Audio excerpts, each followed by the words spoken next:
Holy shit, reunited and it feels so good. Hey, fellas. Hello. Again. A whole month-long hiatus. Gnome, you're now in a new setting, Chicago, I believe. Yep. And are you 100% moved in now? 75 What are y'all missing still? clothes. My mom. All you're seeing are these straps of the sports bra that he has on. There is nothing else. Oh, fuck. No, I have like 2 totes of my clothes out of like the 4 or 5. Like, I have a lot of fucking clothes. Yeah. And then Mr. Although PlayChancePlay I'm here also, just coming in with the interviews on his podcast, Terrifying Tomes of Terror. Here, just unreal. Like how many of these you're pumping out, dude? Like, congrats. I don't have jizz in my dude, do I? Oh my god. I had a Euro. I wouldn't tell you if there was. So No. I had a Euro earlier, and like the sauce that comes on it looks like coon. tzatziki sauce. Yeah, Oh no. Delicious. yeah. So there's a place like off the block a little bit Right. that's sells Euros. Decided to give it a try. And now a euro, what is that exactly? Oh, it's Lamb? delicious. It's Greek food. Mm-hmm. So Like- you have your pita bread, and then you've got your gyro meat. Gyro meat is usually a mixture of lamb and beef. Oh, kind of like a that shawarma wrap? is- It's in the same vein, yeah. So you get it on this big rotating spit, Oh. and then at a proper gyro place, you go and they shave it off of the spit directly onto the pita. That sounds and fucking then magical. It gets usually like tomatoes and cucumbers and onions and tzatziki sauce, which is like a really bright cream base, like sour creamy sauce, but it's got like dill and shit in it. Oh, it's fucking delicious. That sounds delicious. I'm sure we have some here in my hometown. And usually like maybe like a crumbly cheese of some kind as well, like a feta or a gorgonzola or something like that. Oh, feta. They don't. Around here, they don't usually do that, but they do have the tomatoes, and I always tell them throw them in the trash.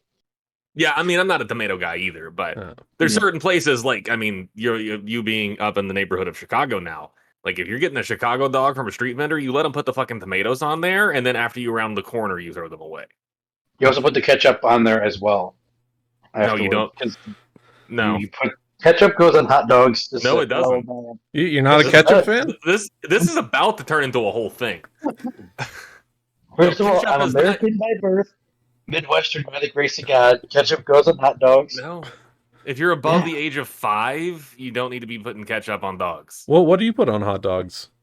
Me? I use like a nice like stone ground mustard or sauerkraut. Oh, I'll pass on sauerkraut. Oh, Yeah. love sauerkraut. Are you per German? Me? Aren't we all? No, I think my I think most of my like Anglo ancestry is British and French. Yeah, a bit of mine too. My mom used to make sauerkraut, and when I used to live at her house, I was on the 2nd floor. My room became a gas chamber every time because like it was. I mean, it's a strong smell. It's not only is it strong, but it's super potent. yeah. And I'd be like playing video games, tears running down my face, snot. It's not because I'm sad, but because that shit is like tear gas. You were getting your ass whooped? Is that what was happening? The way that I prepare it is it definitely gets pungent because I like sear it to get a crispy sauerkraut. So it's crispy and salty and sour and pickled all at one time. It's fucking delightful. Okay, that way I think I would try. I would try that where it's crispy. Another good way to do it, especially if you're doing like Reuben's or something that you need the sauerkraut on. Grease up a waffle iron really, really well, and then do the sauerkraut in the waffle iron to make to get it all crispy, and then it comes out and you can just put it in like 2 pieces for each sandwich. You genius bastard. Oh my god. Damn, I'm gonna try that next time. That sounds amazing. No, because the sauerkraut I've tried, it was like the stew form. And Oh yeah, no. no, I remember trying that many times, and it was just gross. Last time I almost threw up over it. Yeah. And yeah, that's where I'd like cross it off altogether. But yeah. He's gone. He can't defend his position. Ketchup does not belong on a hot dog. That is the end of the argument. You're wrong, bucko. He's got the Bluetooth headphones. Argument ended before you were back. It's over. It's over. I don't make the rules except in this case where I made that rule. But I don't make the rules either, but I follow them as I see fit. Ketchup goes on hot dogs. Like for me, very rarely I'll put ketchup on it, but I will put like a kind of mustard that you described there, Chance. Mm-hmm. But then I will also put like Frank's hot sauce on there as well, just to spice up on a hot dog. That or sriracha. Okay, sriracha makes more sense to me. Yeah, like the consistency. Frank's Red Hot's so thin. Yeah, it's more liquidy. Yeah, like it would just soak into the bun, which is not necessarily a bad thing. No. But with the sriracha, but you got to do the sriracha and the mustard, and then do some like onion over the top, and then 30 minutes later, you got heartburn.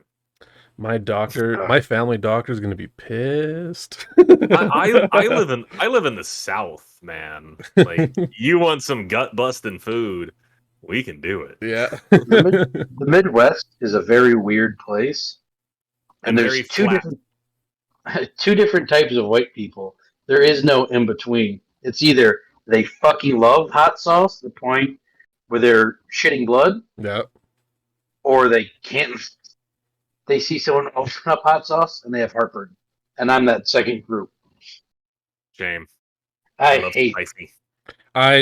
I love hot sauce. The hottest I ever had was that Last Dab XXX, and I haven't touched anything hotter since. Okay, yeah, but that one's designed to have some flavor. Yeah, at least, yeah. It's mostly meant to hurt. Yeah. You got to find the right balance. Like I usually find sauces in like the 6,000 Scoville. That's about as hot as you can get and still really have good flavor. Once you start getting beyond that point, you start getting the bitterness that capsaicin naturally is. Mm-hmm. And yeah, it's harder and harder to have a good tasting hot sauce once you're cracking that 8, 9, 10,000 Scovilles. Yeah. I like a little bit of burn, but like for people that like hot sauce will not show up on their radar. I want it to just kind of have a little bit of a ting, and then that be that. Just kind of like a quick little tingle, come and go, hey? Right. I don't like the burning sensation. And talking about burning sensation.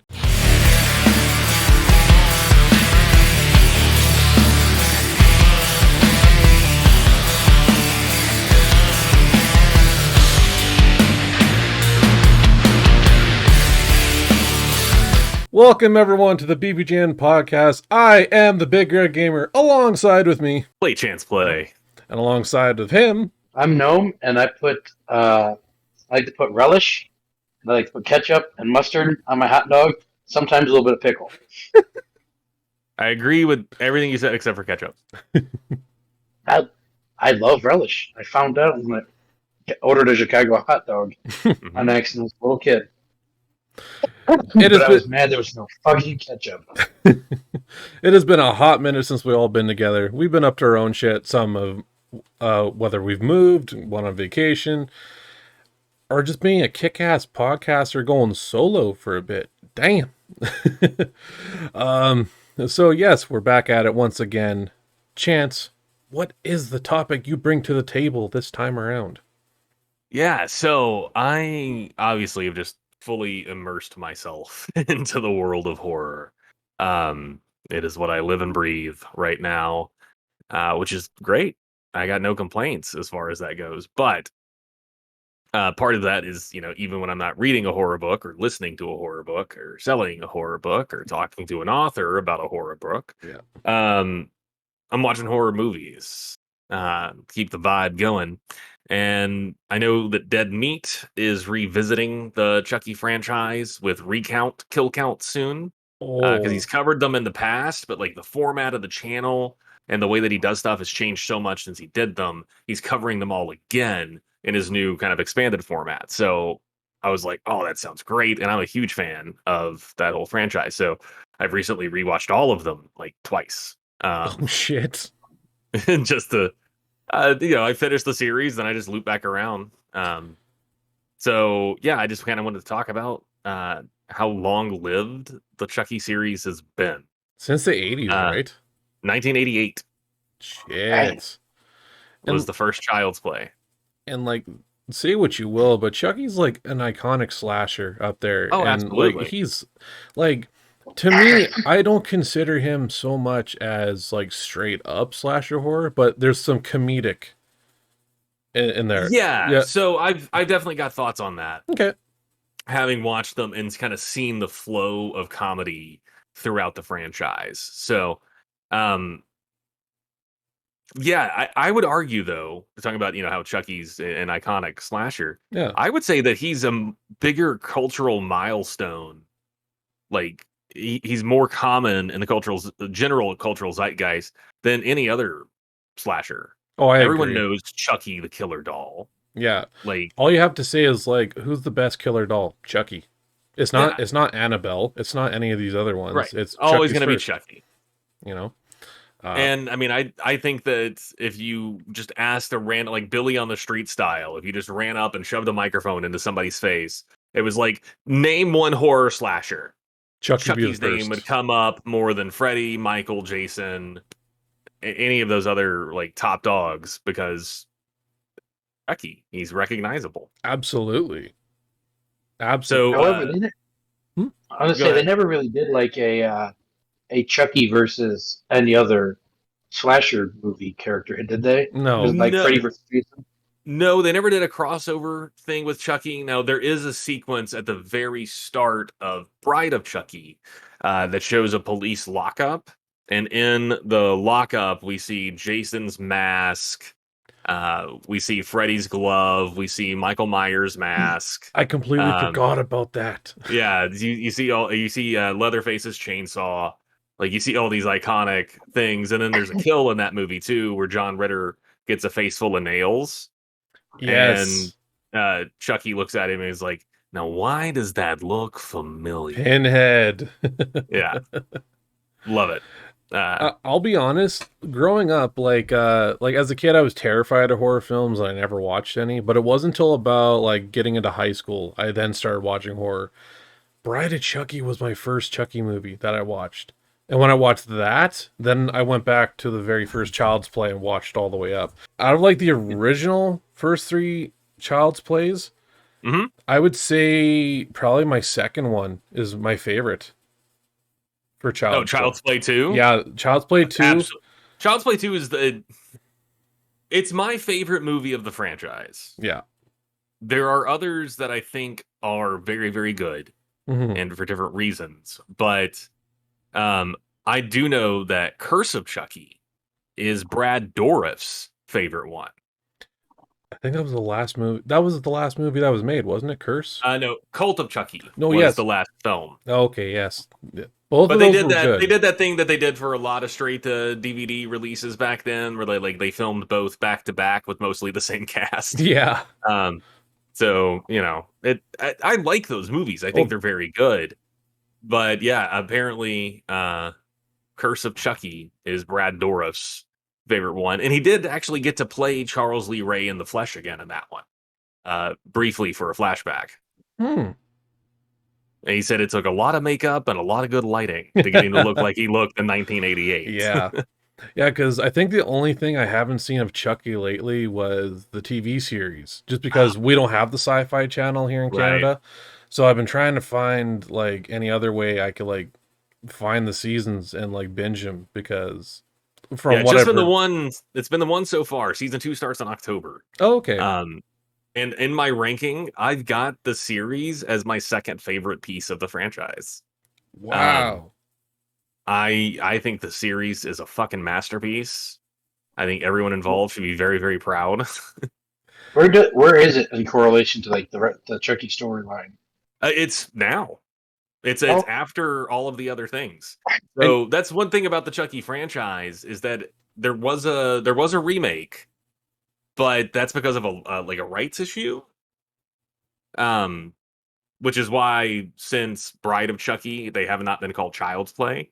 Right. They've just been Chucky films and Chucky show because there's different rights holders. That's weird.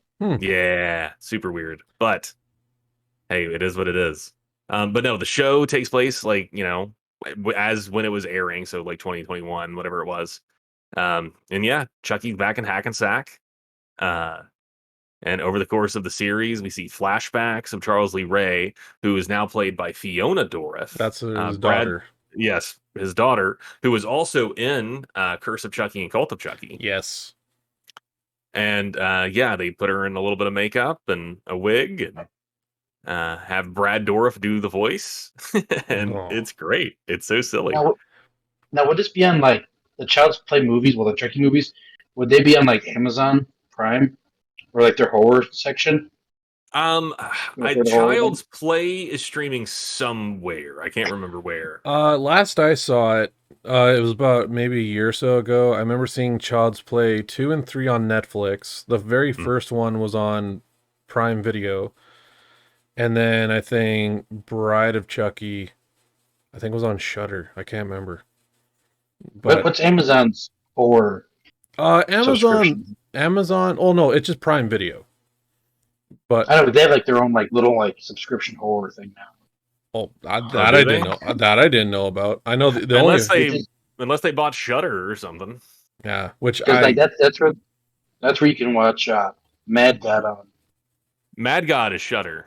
Yeah, it's Shudder. Yep. I found that out. I thought it was Prime, but then I found out I was on Shudder, which I do plan on watching that in October because every October now, ever since I found out Creepshow is back, I'm making a thing now that every October I'm going to get that whole month of October as a subscription for Shudder. Yeah, because there's so much service. Oh, like what was it? I think it was. There was one documentary series I binged, and it was called Cursed Films.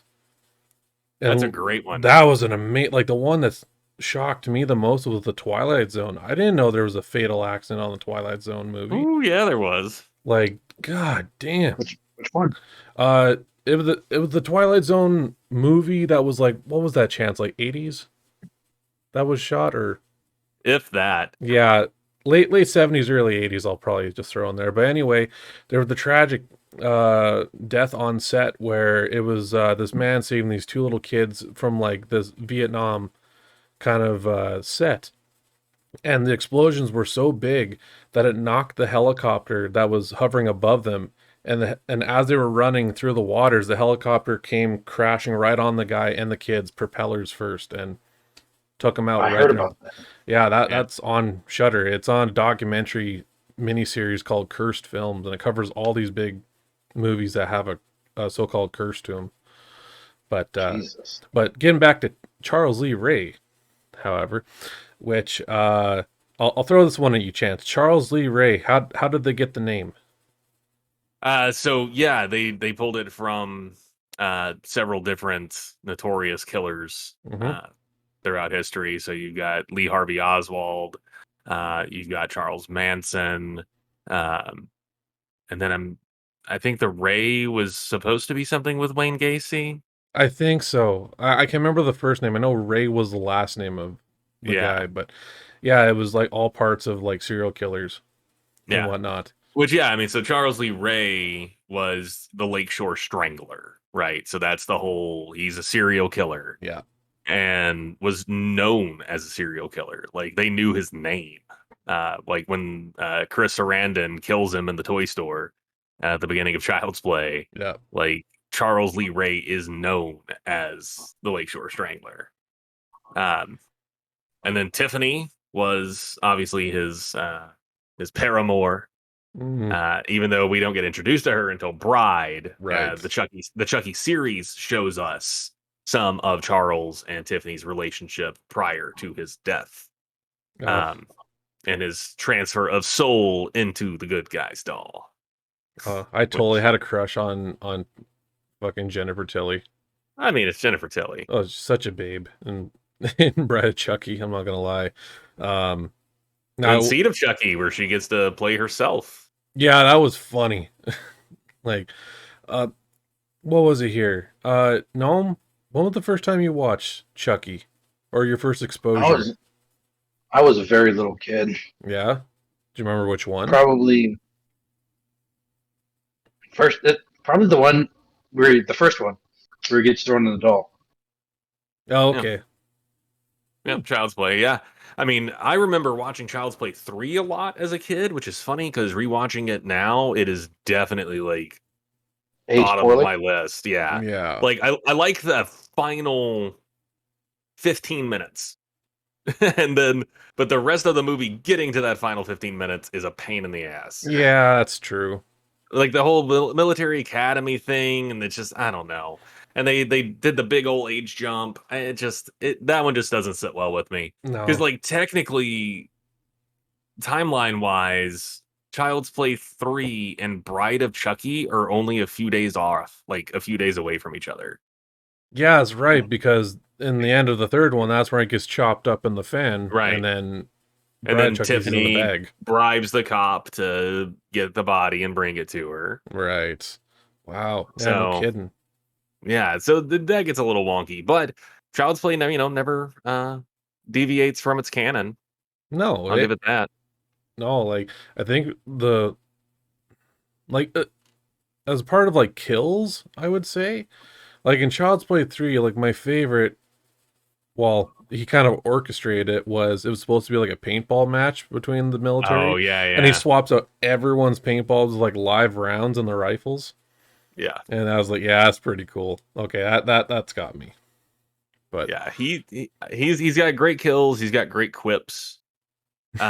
Which as an '80s slasher yeah, of a slightly comedic variety, you got to have the quips. absolutely. Um, like for I think the one, well, not just him, but like even with him and Tiffany, like when they're both dolls, Mhm. especially in Bride of Chucky, when they're like they're holding the two teens hostage and like in the Winnebago, and they start having a fight over like Yeah, cookies and dishes, and it's like, yeah. what would Martha Stewart say? Fuck Martha Stewart, she can And kiss my plastic butt. And I'm like, fuck, and that killed I me. love Chucky's face though, because Chucky's like, "What?" She's like, "Fuck Martha Stewart." He's like, "Oh my god." Take it from me, honey, nothing's better than a real hunk of wood. And like just Chucky looks at the boyfriend like, and here we thought this was gonna be an issue. Just like, holy shit. I mean, we get full on puppet sex in that movie, so Yeah, that was weird. Like I remember seeing like, yeah, in high school when I saw that, thankfully I was watching that shit alone and not with anybody else. But to see like the puppet sex, like yeah, it's the camera panning by, but it's yeah, like, what the it's funny. fuck? What if we start talking about Team America? Yeah, no kidding. But Team America, that was way more funny. And Bride of Chucky was before Team America, BT dub. Oh shit. Never seen it. Yeah. Oh. Bride of Chucky was 1998. Oh wow. I know. It's actually that was earlier than I thought. I knew it was 90s, but I didn't think it was like later in the 90s. Holy shit. Yeah. Because it definitely has that feel, like that era of filmmaking. Oh, from the clothes, the cinematic shots to Yeah. the music even as well, which is amazing Yeah, soundtrack. I mean, they played Rob Zombie, White Zombie, and Power Man 5000 in that soundtrack. So And then they even played some Rob Halford solo shit Mhm. as well too, which um yeah, I'll bring this up in here, but I want to know your favorite kills in Chucky. Like when I said Rob Halford, there's one where I think their friend who discovers and thinks that they killed John Ritter's, and he like finds him in there. And he's holding him at gunpoint, and he backs up even more and more, and all you see is the semi headlights and with like blood everywhere. That is like probably one of my top three. Yeah. I even specifically said to Kim, because we watched that this morning. Yeah. I even specifically said to her when that happened, I was like, I fucking love a good semi truck kill. Mm-hmm. Like it's always good. It Like is. one of my favorites is Devil's Rejects. Oh yes, I do. That's Where what. stumbles out of the motel wearing her husband's face as a mask. Yeah. And screaming in terror, trying to escape from the fireflies. And she runs into the street and gets fucking misted by a semi. You know what? For semi-truck kills, I would probably say Maximum Overdrive.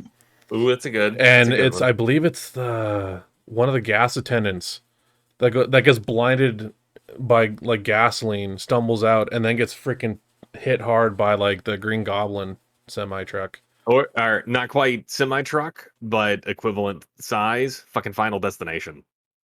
Oh god, I think I know exactly what you're talking about. Fucking.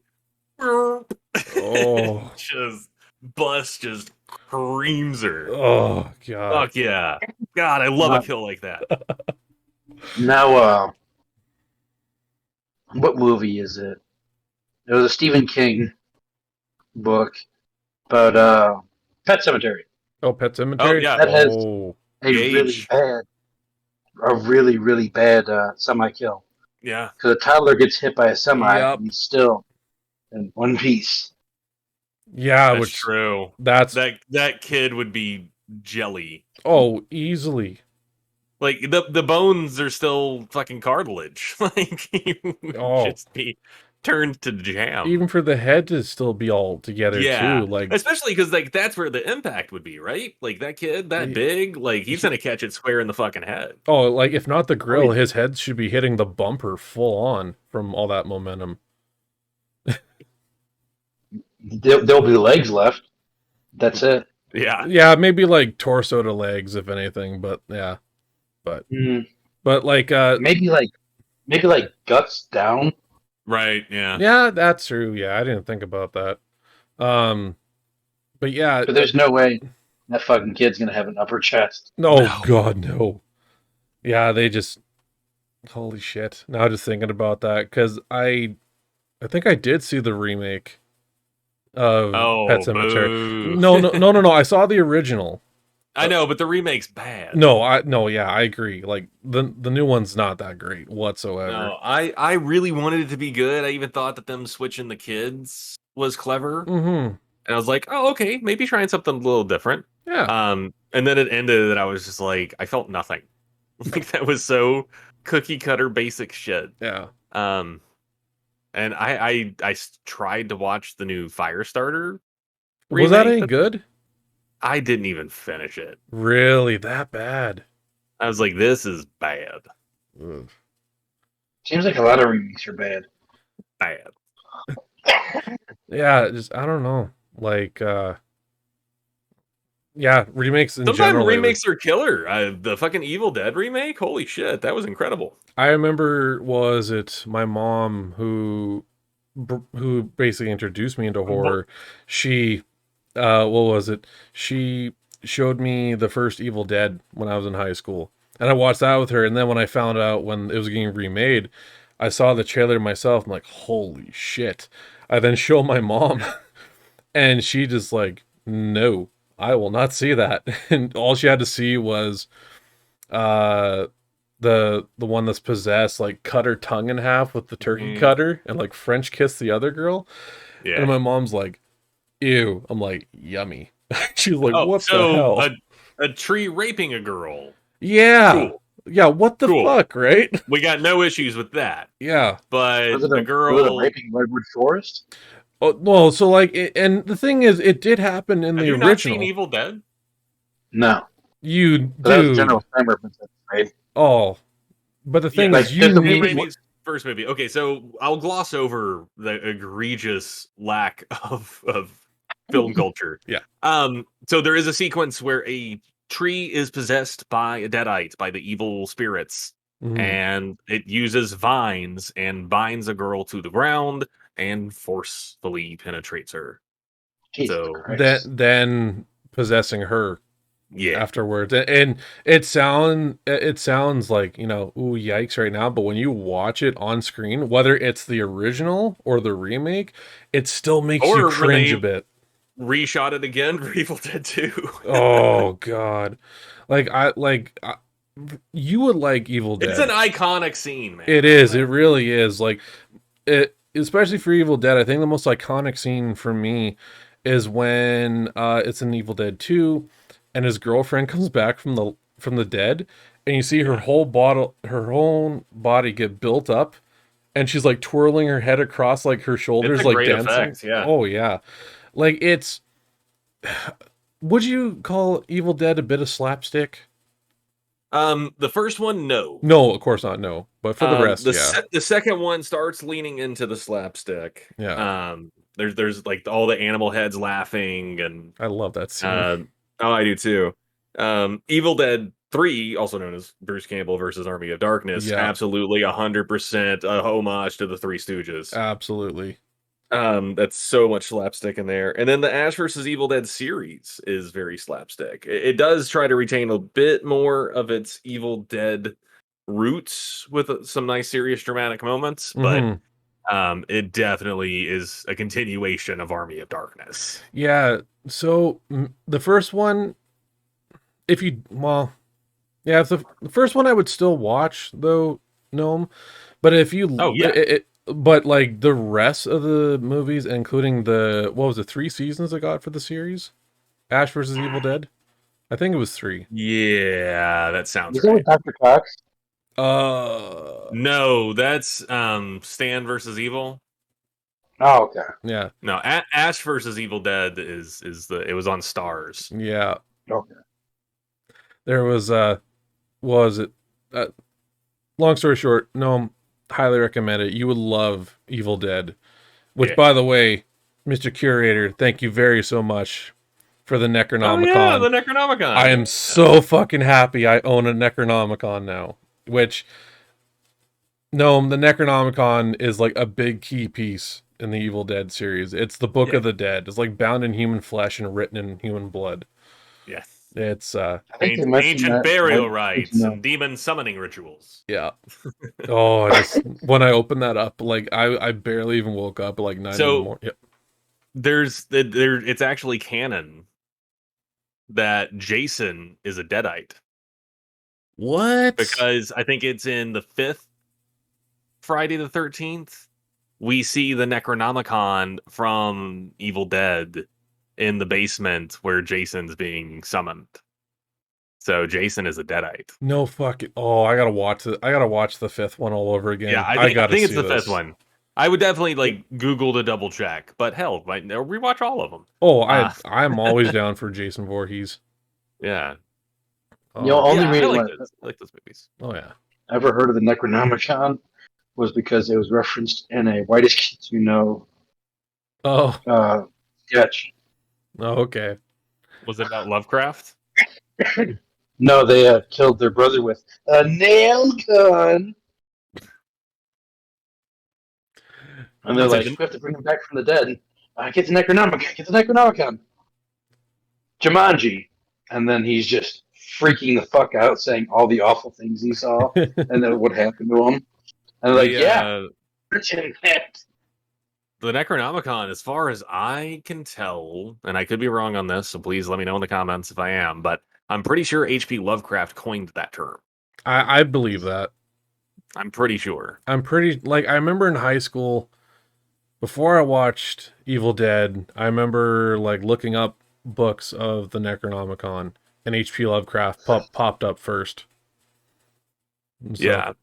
Because he didn't write a book called Necronomicon. Like, I've got a publication down here that's called Necronomicon. It's a collected edition, but he never named one of his pieces that, but he references it as a real book in multiple different stories, even though the book doesn't exist. It's just part of that little bit of, the Yog-Sothothery of Lovecraft's work. Damn. So I've learned so much.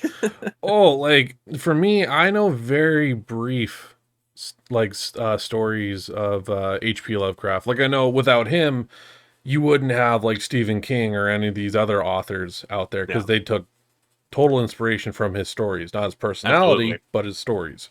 Yeah, let's hope not. Yeah, hopefully not. I think the Fallout series references some of his works as well quite a bit. Definitely. I mean, there's a lot in Fallout that would be like the Dunwich Wars and the Dunwich. Yeah. Okay. That's all Lovecraft. Yeah, the Dunwich Horror. That's a great story. Shitty fathers. It's a common theme in a lot of stories. I did really enjoy Lovecraft Country. Yeah, that's based off the book by Matt Ruff. Okay. Lovecraft Country. Yeah, it's good stuff. Mm-hmm. I loved it because it's just the antithesis of what Lovecraft with what his name attached to. Yeah, no kidding. Fun fact: they kind of filmed some of that by me. Oh no shit! Well, not in Chicago, but back where I used to live. Yeah. Oh damn. And I think you can see in the trailer when he's driving down the dirt road. I think I've driven down that dirt road, and that's really Nice. That's something that they filmed out there. Cool. That's awesome. Yeah, I think what really made it eerie and set the tone, because obviously like it was filmed, like it was set in an era where, you know, black folk feared for their lives because they were still not accepted in society. But the scene where the sun was going 2022? down, still is to this day, yeah, pretty much. The scene where it's the highway patrol officer stopping them at like the line is like, you have till sundown to get out or else we're coming for you. And like he's like trying to, but he can't start speeding, so he's trying to stay the speed limit until it gets to. And, it's tense as fuck. Oh, you just see the cop just like sitting there with his stopwatch, just timing him. Is like, this is fucked. Like, holy shit. But yeah, with 3 minutes left, how about best kills for Charles Lee Ray? Man, that's tough. He's got some good ones. Yeah. I like the one where he stabs somebody. That's almost that's a lot of them. Yeah. To the point that Tiffany even makes fun of him for it in Bride of Chucky. I like Chucky and Tiffany working together. I think those are some of the best kills. Yes. So I really liked the John Ritter nail gun. Where they used the not even nail gun, they stacked nails on where the airbag deploys, and then cut the cable so the airbag deploys and shoots the nails into his face. Yeah, fucking brilliant. Love that. That's a great kill.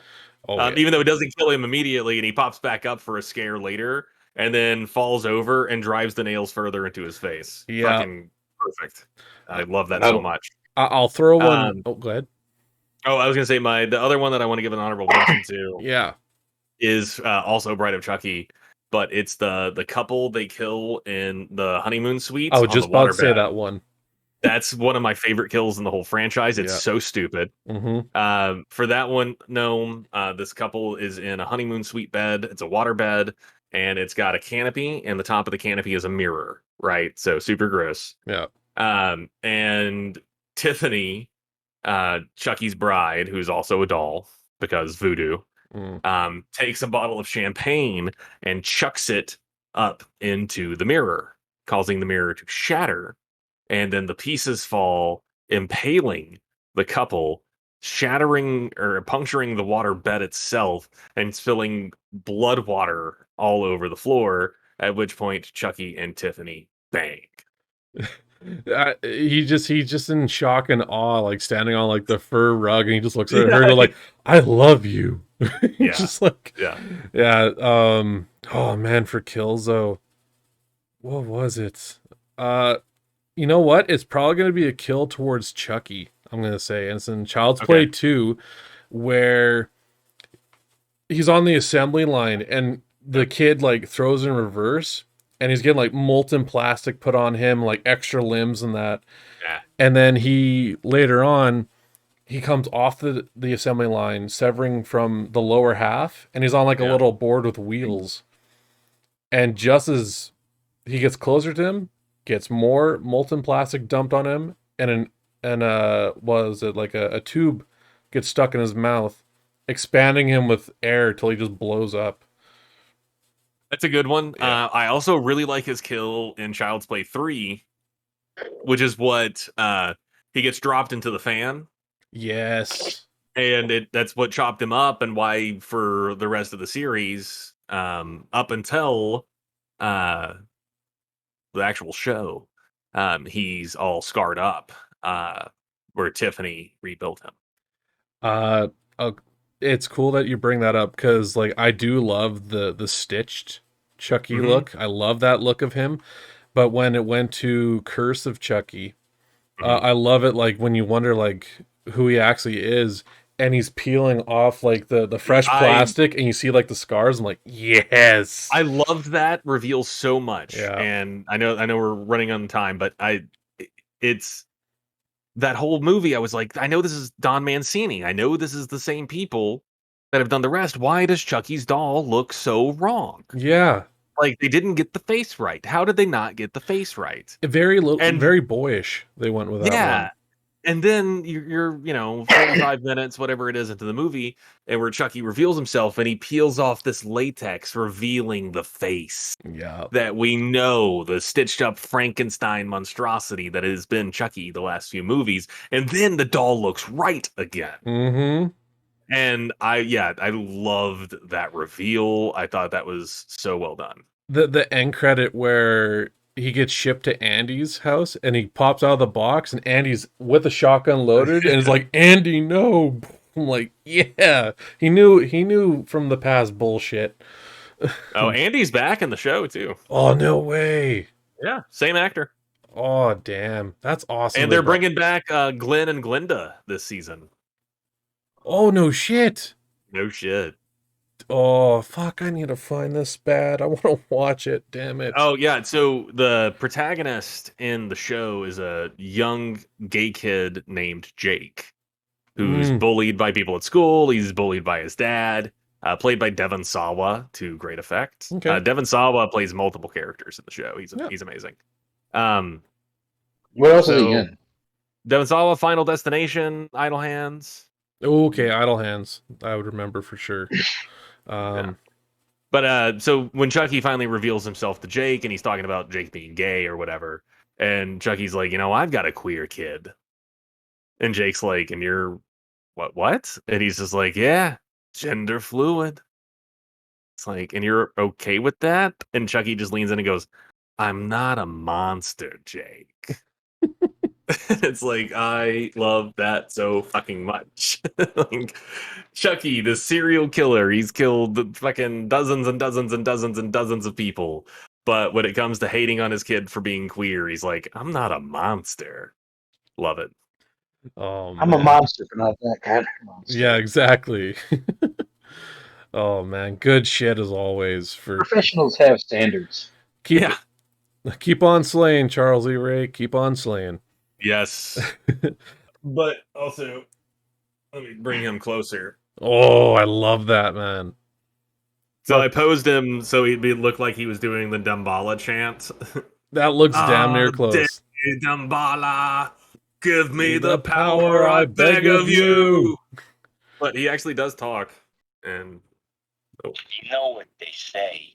You just can't pull a good guy down. Man, I have always wanted a Chucky doll in my collection. Like, whether that size or like the actual size. I want the full size. And the shop that this guy came from. Yeah. Friend. They do layaway and they do trade. Ooh.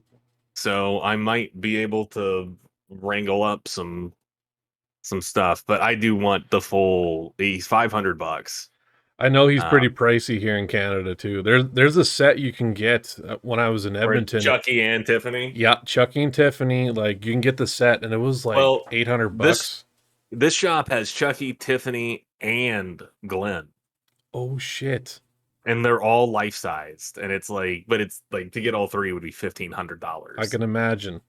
And it's like, do I want to take out a loan? Because it's worked hard, trust me. Yeah. It's going for good cause.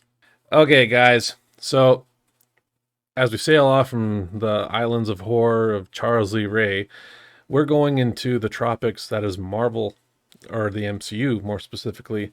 And I want to do a recap of what we got for 2022. And then also touching base on what's already been announced for both Phase 5 and a little bit of Phase 6 from most recent Comic-Con, which, fuck me, I'm excited for it. Yeah. So, kicking things off, I believe, what was it, Moon Knight was the first thing we got into the new year. Sounds about right. Yeah, I want to say Moon Knight. Yeah, I guess so. Yeah, because we didn't get anything till like March after. Yeah. Oh wait, no, Doctor Strange, February. Oh yeah. Yeah, Doctor Strange and the Multiverse of Madness, that was first, then Moon Knight. But yeah, that movie was incredible. When was Loki? Was that last year? Loki was last year. Yeah. Yeah. Yeah, I believe. Time just doesn't have meaning anymore. No, it's just like what Marvel shit came out. You just realize like shit, that was already a year ago. But yeah, man.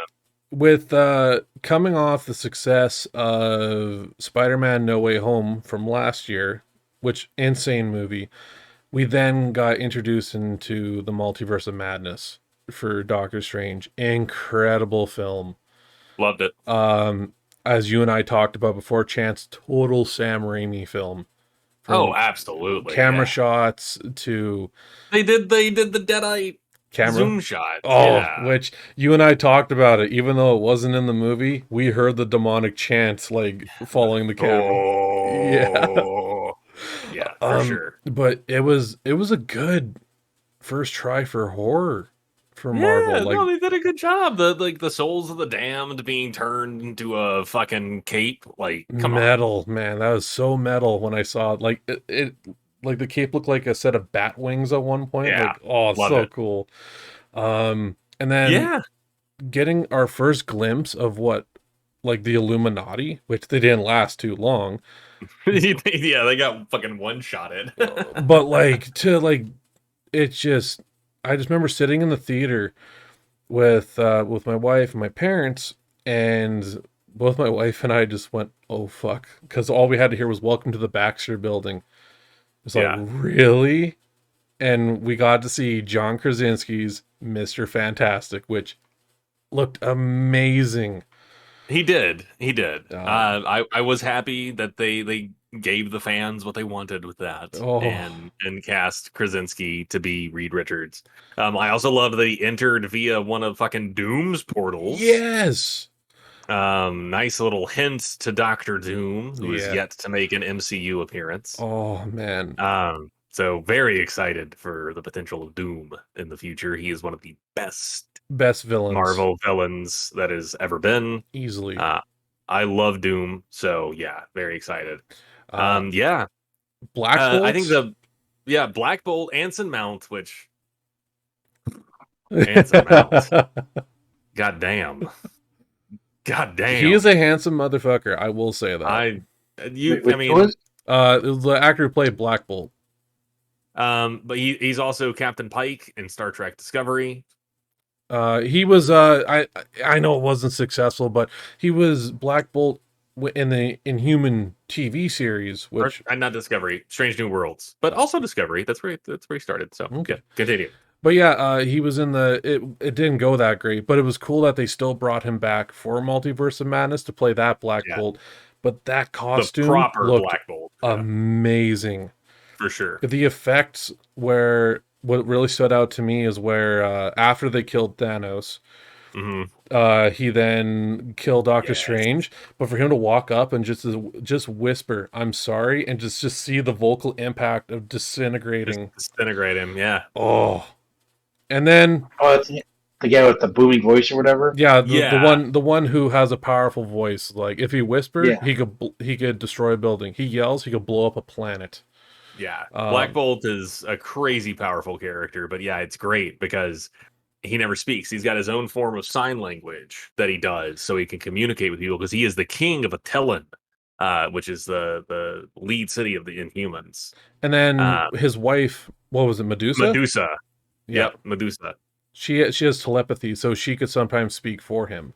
Right. Yeah. But yeah, if Black Bolt speaks, nothing good comes from it. And then we got great character and Anson Mount. So, and then of course the cherry on top, Fucking Patrick Stewart, Professor Xavier. I lost my shit in theaters. See him coming out in the yellow hover chair from the 90s. Especially since they played Ron Wasserman's fucking X-Men theme. Very subtle in the background. Yeah, like yes. Which they reused in Miss Marvel. Yes, they did too. They reused that in Miss Marvel, but yeah, watching it in theaters and you know, we should tell him the truth. And you see the chair and he goes, I got goosebumps coming up all over again from that.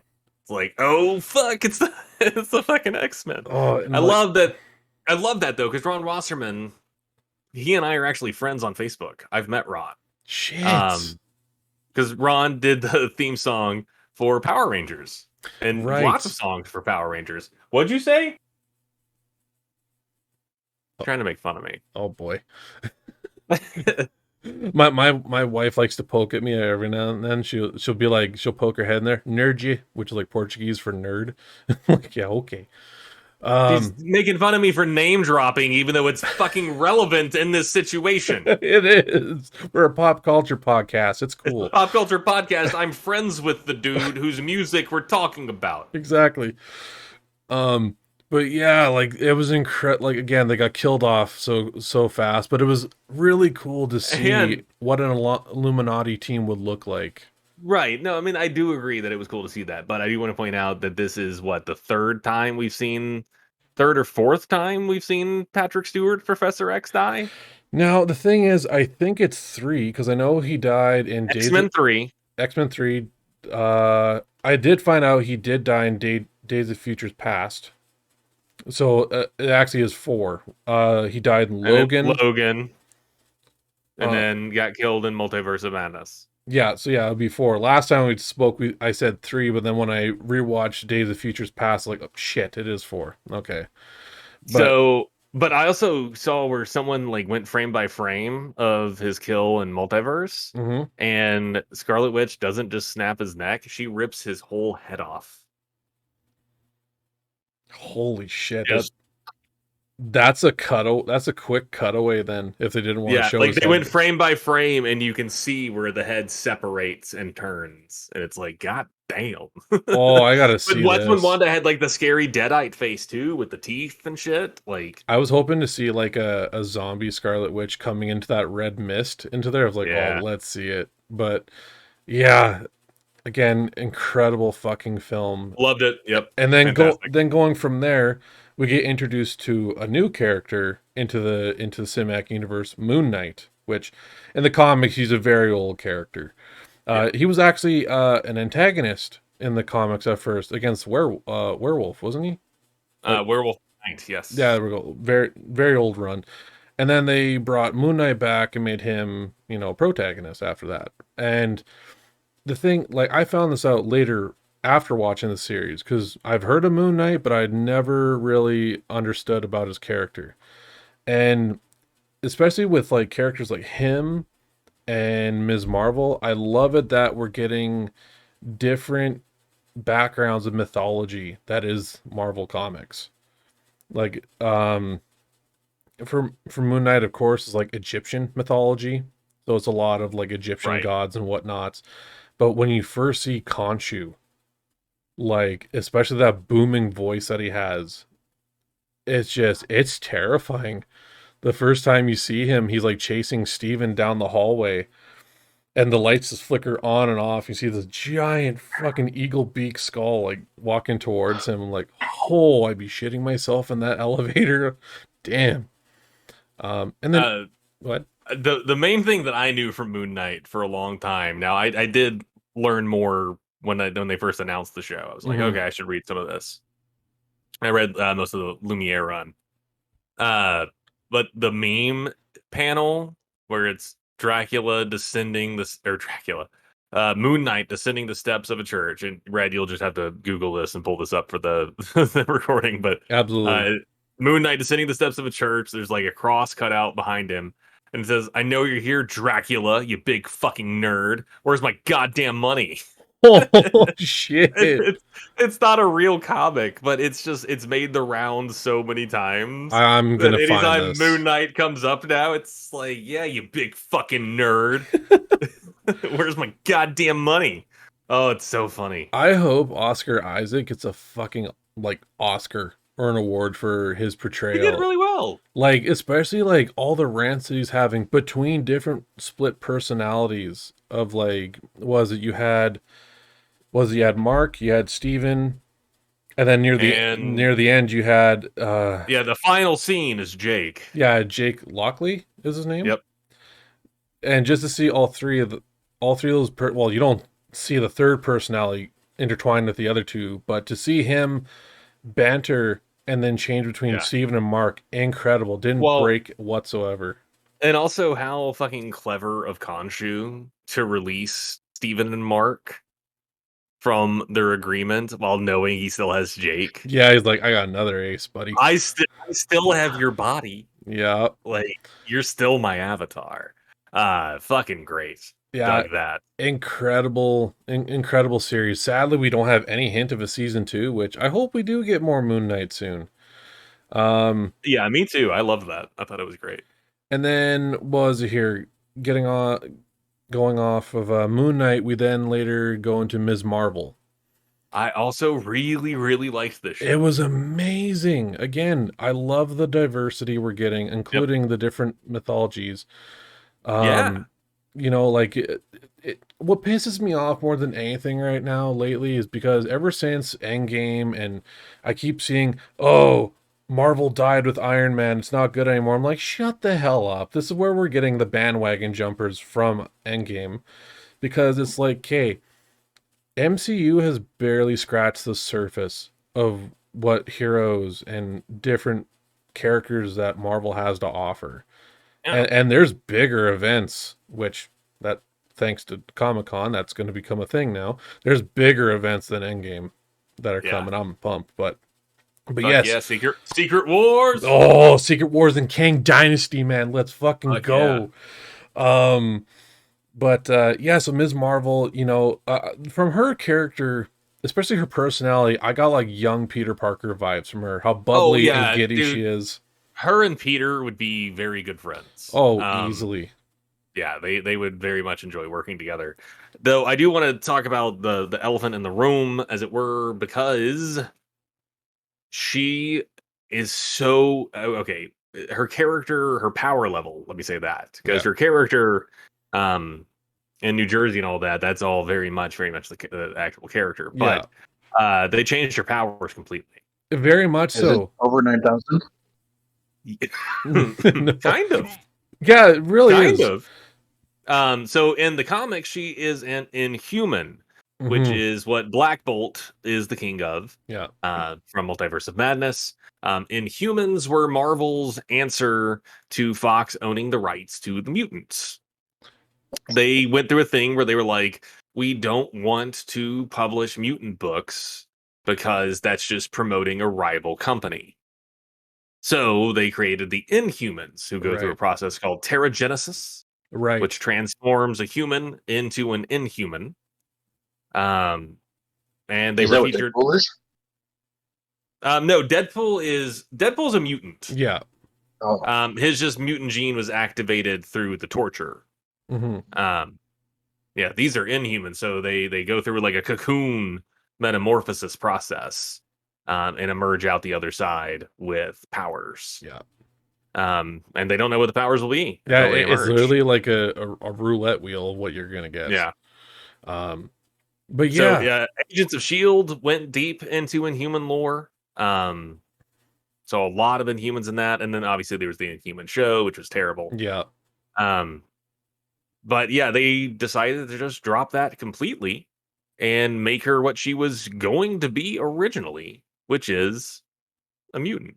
Yeah, like it all started with that with the bangle on her wrist. It has like it's like some ancient cosmic. It's a cosmic thing. Yeah, and of course I can't remember there. It's a Kree thing, and I'm blanking on the name for it now. But they're the bracers or bangles of such and such, and they're Yeah. Whatever. It's comic lore. It's fun to dig into. But yeah, it's one of those, like, everything's made up, so it's hard to keep track of the made up names. Yeah. And like in the comics, she was mainly known for like kind of having almost the same abilities as Mr. Fantastic, kind of like elasticity and embiggen. Embiggen. Yeah. Yeah, where in this she has control of hard light. Yeah. Which is interesting. I think it's a cool adaptation, Mhm. and I think it makes more sense now that we know at the end that she's not an Inhuman, she's a mutant. Yeah. And mutant abilities have always been far greater in terms of scope and diversity than Inhuman abilities. It is cool though that with this light ability, they're still keeping like the elasticity kind of bit with it. Yeah. But I mean, in the final episode, she says embiggen, and she grows to like 12 feet tall and has just the giant hands, and that confident stance just like flips her hair back. I'm like, oh yeah, get it, buddy, get in there. And just like it's cool. Like it really is. And just to see the finale there. And because like next time we see her is in the Marvels, which if I'm right, I believe in an interview I saw that it will involve both Photon, Captain Marvel, and Ms. Marvel into this. So that's going to be sweet. all three. Monica Rambeau. Yeah. Carol Danvers, and then Kamala Khan. Kamala Khan. Yeah. Which I found out the actress is actually from the same, originally from the same province as me. So yeah, not too much of a hop and a skip. She is so charming in that role. Mm-hmm. Like, even in the first episode when she's talking to the guidance counselor, and she's like, so do I have to decide before lunch or like she's naturally charismatic, and I think she's gonna do great things. It's cool like that they actually like, you know, she is Pakistani descent, but and they talked about the fucking partition. Like, that's a whole thing that a lot of media doesn't ever touch. So I give them all the credit for actually talking about partition. For sure. What's that? Major event in the early 1900s when it was Pakistan and India. There was a hard line created to separate the two. And Doctor Who did an episode about it with the 13th Doctor, which was also very good. Wasn't Britain involved? Oh yeah, well I mean that was like British occupied India. Okay. Because Britain. I know the Indians and the Pakistanis hate each other. Yeah. Only reason I know that is because I worked with a Pakistani guy, and I was like, "What are you, Indian?" And he got very, very mad. Ooh. Well, you don't. That's on you. Yeah. He knew that I was fucking with. That's not. I knew he was Pakistani the whole time. Oh, buddy. Yeesh. I didn't know how bad it was until after I said that. He's like, "You motherfucker!" And I was like, "Oh." Yeah, that's something you go, nope. I get that though, because I mean, here in my city, Bowling Green, we received thousands of Bosnian refugees after the Bosnian-Serbian War in the 90s. Okay. And I mean, I worked for many Bosnian business owners because they opened up a bunch of restaurants, and they're some of the best restaurants in the city. So I've worked for Bosnians a lot, but there's also a lot of Serbians in Bowling Green. The Serbians all pretend like they're Bosnian. Because they do not want the animosity that will come if the Bosnians find out they're Serbians, because the Serbians were the ones who committed the genocide. So yeah, getting a few Serbian refugees too. Which my former boss is Serbian, but pretends to be Bosnian. Right. And it's like, bro, your name is Borislav. Shit. It's like, just don't say your last name. No, I'm not going to say the last name. No. But with the first name of Borislav, you're Serbian. That's a Serbian. It sounds very much like But yeah, with once again, Ms. Marvel, incredible fucking series. And then just around near the end of that, we get Thor: Love and Thunder, which I know you two haven't seen it yet. I saw it, I think, the first week it released, and I loved it. Personally, it pisses me off that many people are hating on this film because of apparently quote unquote woke culture, which I fucking hate that phrasing more than ever. Like it's so 2 tiny middle fingers up. Add mine for people that bitch about that. Look how little my hands are. Very. They look like puppet. They look like puppet hands. They don't even look like they belong to me. It's like you got someone. You got is this water bottle? You got your wife down there like waving. Yeah, I've got like... a little person under the desk that's doing this for me. Neat. A big hand. But yes, Thor: Love and Thunder. Well, I think might as well get on this, but about like that for me. But you gotta go from the bottom. Oh, go from the bottom. There you go. Right no, here. all the way up. Put the bottom next to the knuckle. The middle finger knuckle. There, right here. There you go. There, right here. Not bad. Yeah. But anyway, after those measurements, and Gnome's finger in his bottle. Fucking guy. This fucking guy. But yes, with Thor: Love and Thunder, I thought it was an incredible film. Nonetheless, it's really sweet that, again, with the mythology that we're going into, we are now introduced to fucking Greek mythology. Yeah. We see fucking Zeus and many of these other gods here. One I will not name because end credits, but I'm very excited what's next to come. After haven't seen the movie, but thanks YouTube recommended videos. you know who I'm talking about. Yeah, I know who you're talking about. I won't tell. I'm glad I don't follow a bunch of Marvel stuff. Yeah. Otherwise, that would ruin for me too. Dude, I was flipping through TikTok like one night, and somebody recorded a certain scene of Love and Thunder. That's a very big shock. That I was like, motherfucker, like swiped through that quick. It was like, you bastard. That's why I try and go see these Marvel films like day one, so I don't have to worry about spoilers. But yes, incredible film. I cannot wait. I highly recommend both of you to go see it when you can. It's so good. Yeah, well, my wife and I went to the movies the other day, but we kind of had to talk where it's like, are we going to see Thor or are we going to see Nope? And you guys went to see Nope, eh? We went to see Nope. Yeah. How was it? Fucking amazing. Yeah. I loved it. Jordan Peele's been doing really well being a horror. He's 3 for 3 in my mind, man. Yeah. What was the other his second movie? What was it, Candyman? No, he produced that. He did not direct it. Oh shit, okay. Us was his second film. And then his first one was Get Out, wasn't it? Correct, yes. Yeah. I heard like his version of the Twilight Zone wasn't that good. It had its ups and downs, much like the original. I didn't know he did a Twilight Zone. Yeah, it was back when before Paramount Plus was called CBS All Access. Oh, okay. And he did 2 seasons of a Twilight Zone reboot where he was the Rod Sterling. Oh, that's cool. And yeah, I mean it was okay. Yeah. Yeah. What was it here? And then with that was 12 minutes here. What was it? Going off of Love and Thunder, we have 2 more big things from Marvel this year.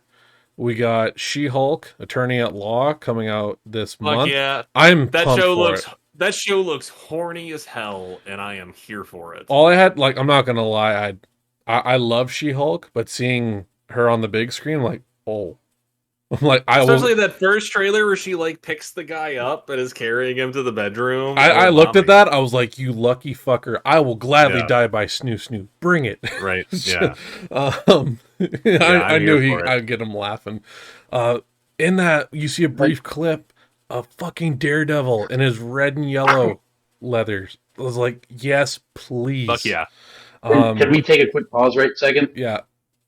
r/death by snoo. You Redditors are welcome. All right, go back to it. And then, yeah, you got so much, including the return of Abomination.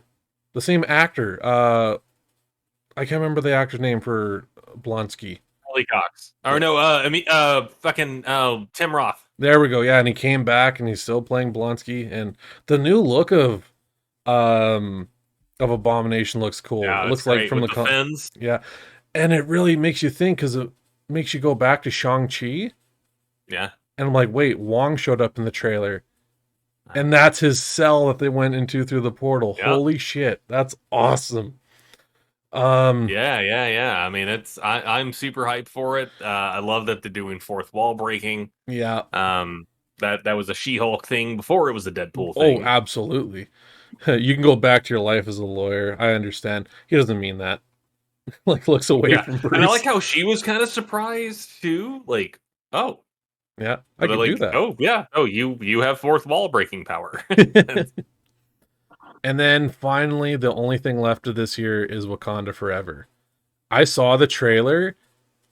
Fuck yeah, Prince Namor. Let's go, baby. Like, for sure. I do not know the actor's name, but the look that he has, perfect. Well, yeah, they're going for that like Nahuan people aesthetic, which I think is fucking amazing for the idea of Velocity of Atlantis, because the Nahuan people were crazy advanced. So for them to like have this lost city at the bottom of the ocean, that makes way more sense than some like Western, British, drop off. Like this is something that would have dropped off like in the Gulf of Mexico. I dig that. Now, I think that's a great way to take that character. Now it looks like not only are we going to see Prince Namor, we might get to see Ironheart.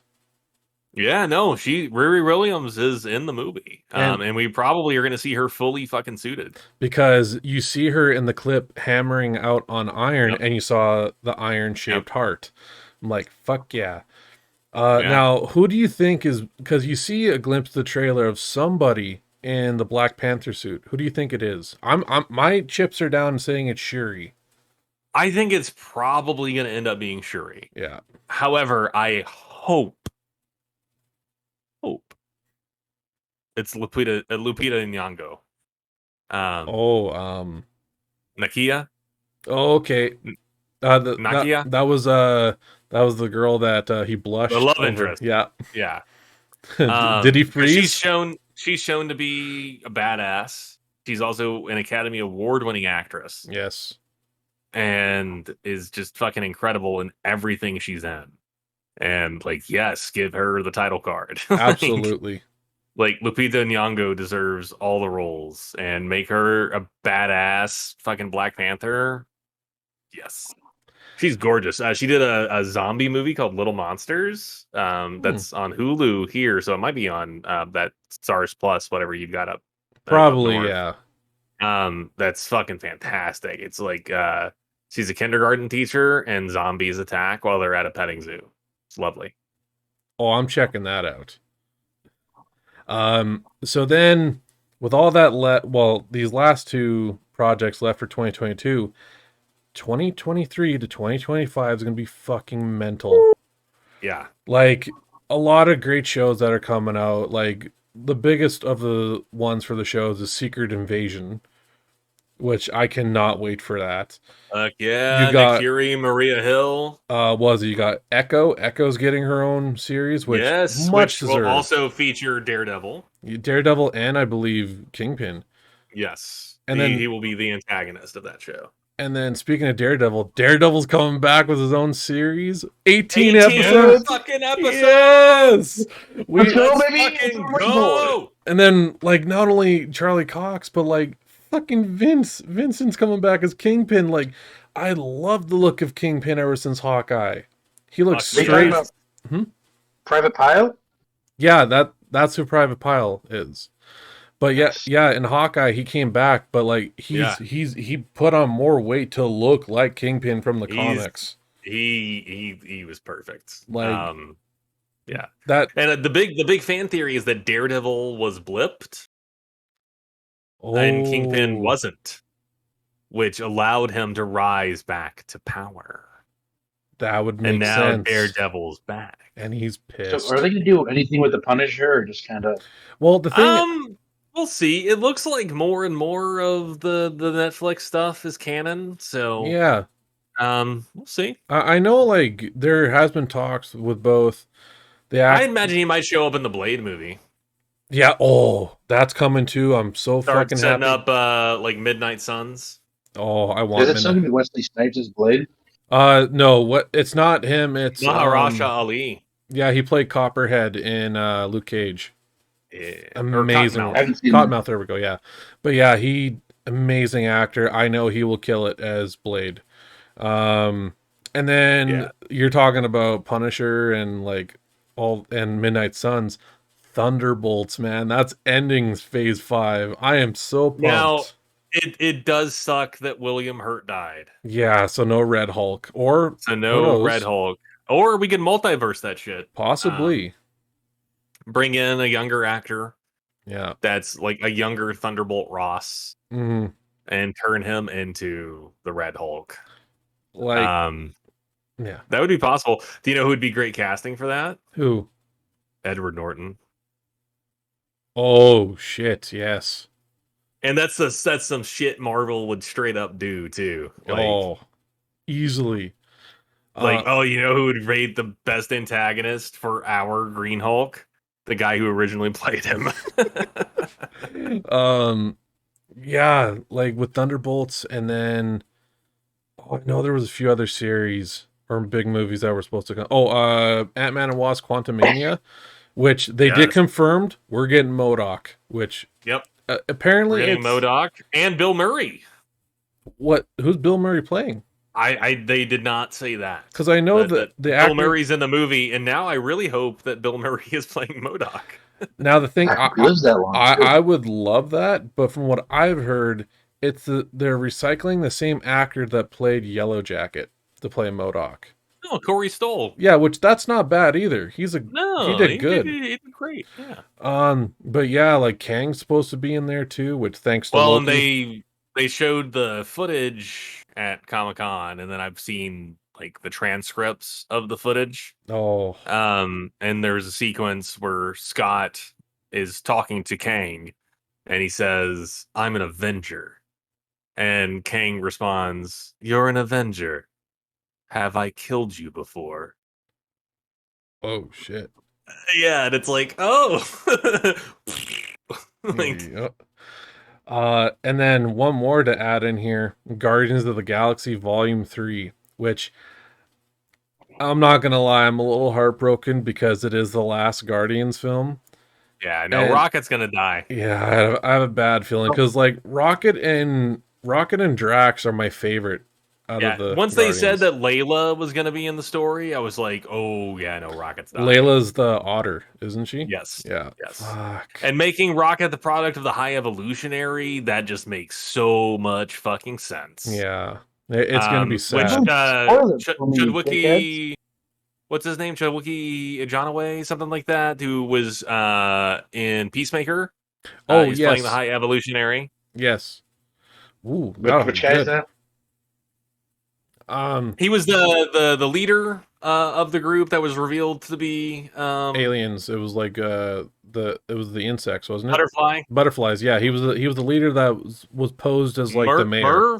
Merp, I think it was. I'll put the real name up here and edit. Yeah, once I look it up.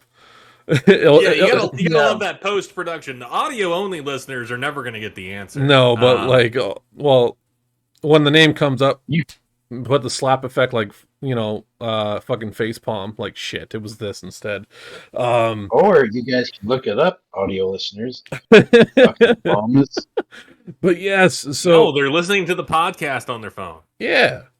I know. I'm a huge audio listener for like podcasts, and like here's a visual bit, and I'm like, fuck you. I'm a little busy right now.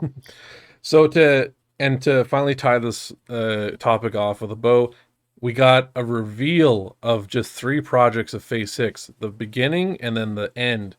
Fantastic Four, come on, baby. We also got 2 Avengers films, the Kang Dynasty which that's going to be an epic fight. And then we have Secret Wars, which my yeah, God, I've been Battle waiting for World. Oh, let's go, baby. That's all. I'm just ready for that. Which, if you guys have not read the comics, Secret Wars is, to me, it's bigger than Infinity War, in my opinion. There's two different Secret Wars. Yeah, there is. There's a later one, but I read the original one where, right. I believe it was the Beyonder that built Battle World, and he basically went to Earth and abducted Marvel's best heroes and the villains, get to Battle World, dump them on there, and is like, I want to see who the best is. Battle to the death. And then the revisited version of it they did in like 2015 was Doctor Doom. Oh, man, I have a feeling they might go that way, and I wouldn't be mad. I feel like that was also right around the time that they were they revealed that Deadpool was the first person to wear the symbiote back during the original Secret Wars. Do you think that might be the introduction? And that's why the symbiote's kind of fucking crazy. It's because it siphoned off some of Deadpool's sanity. Yeah. I could see it. Again. So yeah, Deadpool wore it before Spider-Man did. Again, Marvel's been doing fucking great since Endgame. All you bandwagon jumpers, just whatever. I don't care. But I'm very excited for Phase 5 and Phase 6 all together. So keep it up, Feige. Keep it up.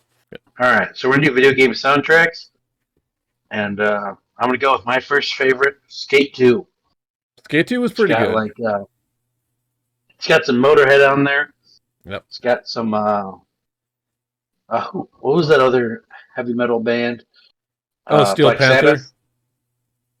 Also Steel Panther too, yeah. Yeah, Steel Panther was on there. It's a really good soundtrack for pretty much the next big game that killed off Tony Hawk. Yeah. But it's a lot of bangers on there. Mm-hmm. It really gets you in the mood to skate. Oh, easily. Classics. Oh. I mean, I don't know, man. I'm looking at the Tony Hawk Pro Skater, the first one list. It's got some good shit. Police Truck by the Dead Kennedys. Superman by Goldfinger. Jerry was a race car driver by fucking Primus. Oh, that's my favorite skateboard jam song. Jerry was a race car driver. It's got some good shit. It's also really fun to listen to that while playing Wreckfest. Oh yeah, Wreckfest is pretty good for that too. You know what? I'm gonna throw in the complete opposite for you. I'm gonna say Tony Hawk Underground. That had the best fucking soundtrack, especially like Jurassic 5, A Day at the Races. That is such a good fucking opener rap song to open up to, man. They had a lot of good punk, a lot of good metal tracks on there as well. A lot of it actually opened up my mind to go into more punk music after that. Yeah. Amazing fucking soundtrack for Tony Hawk Underground, I would say, for one of my picks. What about you, Chance? I mean, yeah, Tony Hawk 1, Tony Hawk 2, those are obviously like top tier video game soundtracks. But honestly, the first one I'm going to bring up, and I know I don't know if we'll consider this cheating or not, but I consider radio stations to be soundtracks. Grand Theft Auto Vice City. That's on my list too. I would consider that it would be Vice City. Right. God damn, what a soundtrack. Grand Theft Auto has never failed to make it more immersive into their stories. I will argue that, okay, they've added some new music recently, but Grand Theft Auto 5 had the weakest radio stations, and it's the longest lived game. Yeah, I'll agree. It's not the best, but when you talk about like GTA 3, 4, San Andreas, Vice City, like they all have amazing soundtracks, especially Vice City where it's set in the 80s and it's nothing but 80s music, like of what you want, metal, rap, pop, whatever. Yeah, great soundtrack. Like which stations do you listen to in GTA 5? If you do play it. GTA 5, I would switch it off, but I would usually throw it on to, I want to say Outlaw every now and then, only because there's a few songs I like, mainly like Waylon Jennings and whatnot I like on there, but that's it. Yeah, I usually keep it on whatever the talk show radio is. Yeah. just because I'm so tired of all the other songs. That's true. Not that I've even pulled up GTA anytime recently. I have been playing Stray. Ooh, is that good? I am enjoying it. I had a feeling you would like to play because I'm like, it's a game about a kitty. Chance. Yeah, yeah, it's cute. It's a platformer. It's a catformer. It's a catformer. That's good. Puzzle solving game. Yeah, no, it's cute. That was in development for a long time too, because I remember seeing it like in 2014 for E3 when it was first revealed as like a cinematic trailer, but I never thought it'd finally get released. It's getting good reviews though. Yeah, no, it's cute. I like it a lot. There's a lot of lore that's built into it that you discover. You get a little drone that lives in a kitty backpack. Oh, that's cute. Yeah, and the drone like talks to the robot citizens and translates robot language and stuff for you, and you can open keypads and stuff. But I'm not finished with the game, but I'm pretty sure the drone is the brain of a human child. But we'll see. Oh, we'll see. For sure. I might have to get in on it too because it looks pretty fun. Yeah, it's cute. So what do we got for other soundtracks there, Gnome? Well, I'm gonna say my stick with radio station things for right now. The only stations I listen to on GTA 5 were the Outlaw one, the Funk station. Funk was okay, yeah.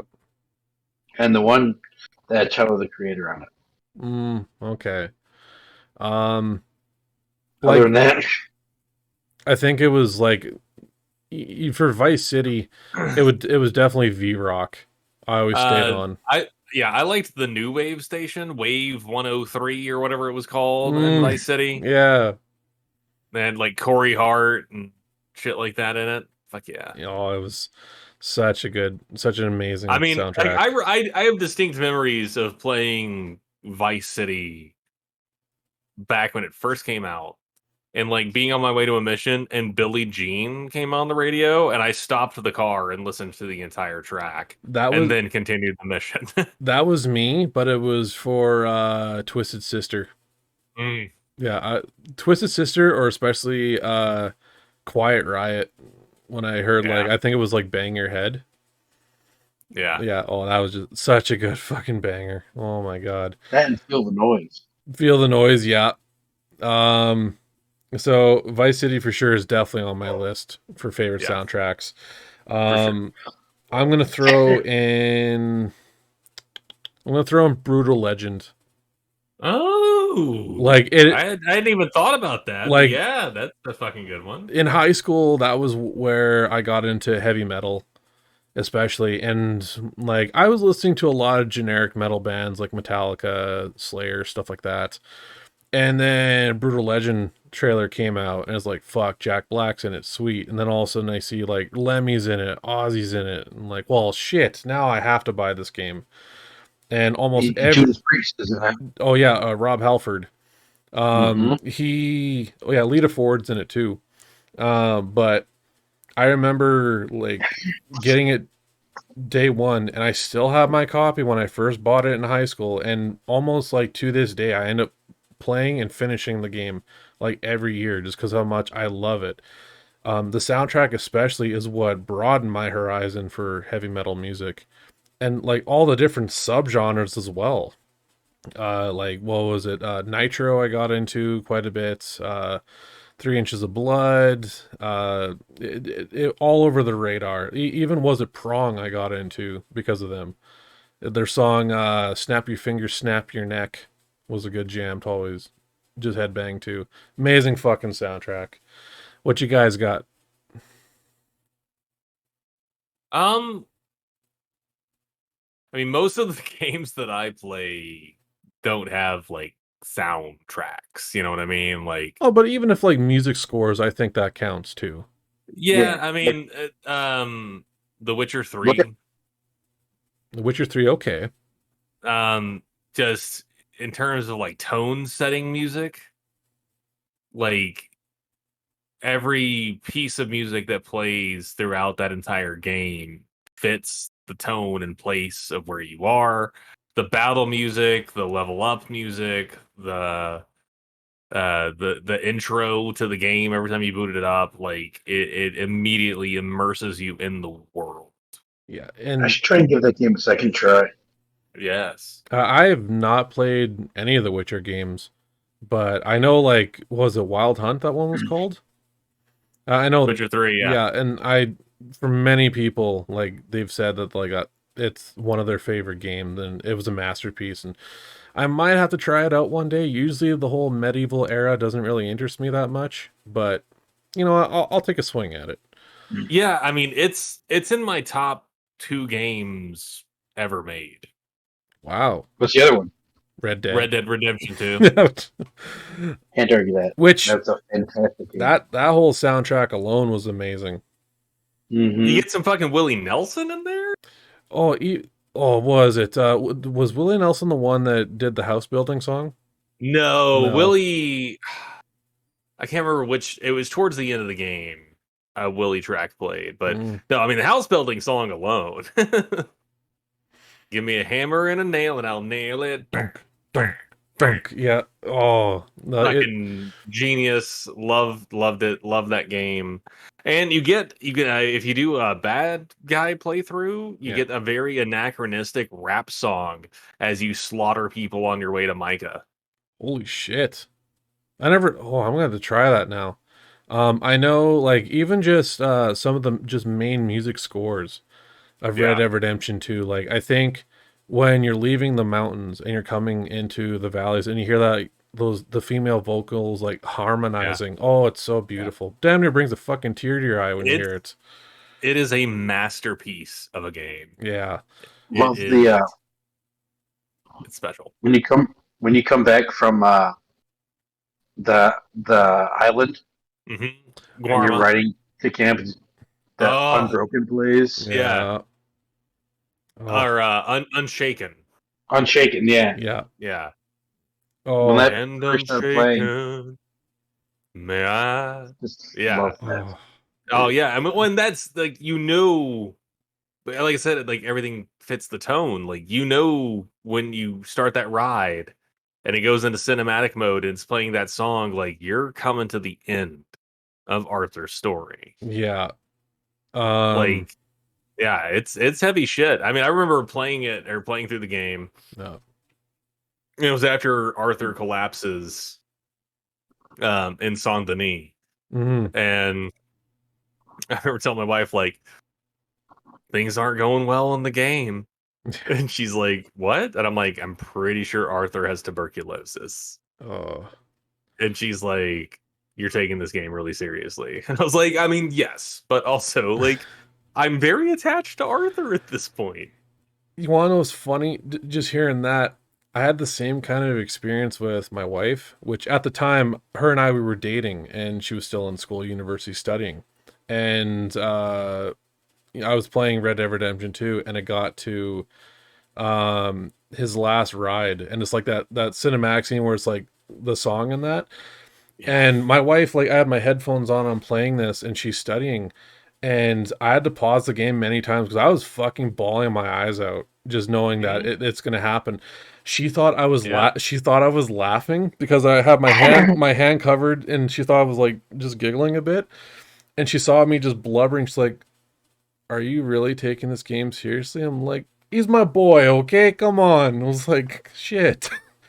So that was tough, man. It's a masterpiece of a game. You know, like, and like it just angers you near the end. Again, we've talked about Red Dead Redemption 2 so many times on this podcast, but it's worth it though, because Best like game.